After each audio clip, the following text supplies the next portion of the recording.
இன்றைக்கி ஒரு get ready with me வீடியோவோட சேர்த்து கொண்டு போகலாம் அப்படின்னு சொல்லிட்டு தாங்க வீடியோ எடுத்தோம்.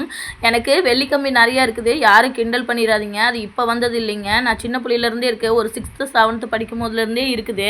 அம்மா ஆஸ்பத்திரி கூட்டிகிட்டு போய் காமிச்சாங்க. டாக்டர் சொல்லிட்டாங்க சத்து குறைபாட்டுனால தான் வருது அப்படின்னு சொல்லிட்டு மருந்து தான் கொடுத்தாங்க. அது அப்பையும் போகலைங்க.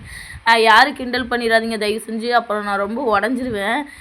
அதுக்கப்புறம் சரி ஷால் போட்டுட்டு பெல்ட் போட்டுக்கலாம் அப்படின்னு சொல்லிட்டு தாங்க ஷால் போட்டு பெல்ட் போட்டேன். ஆனால் என்னால் போடவே முடியல, போய் பெல்ட் ஷால்லேயே ஒட்டிக்கிச்சு.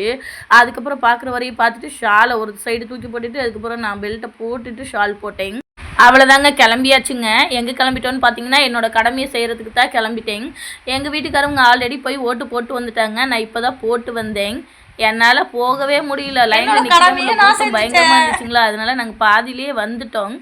அதுக்கப்புறம் போலீஸ்காரவங்க தான் கூட்டிகிட்டு போயிட்டு வாங்க நான் உங்களை கொண்டு போய் விடுறேன்னு சொல்லிவிட்டு மேலே கூட்டிகிட்டு போய் ஓட்டு போட வச்சாங்க.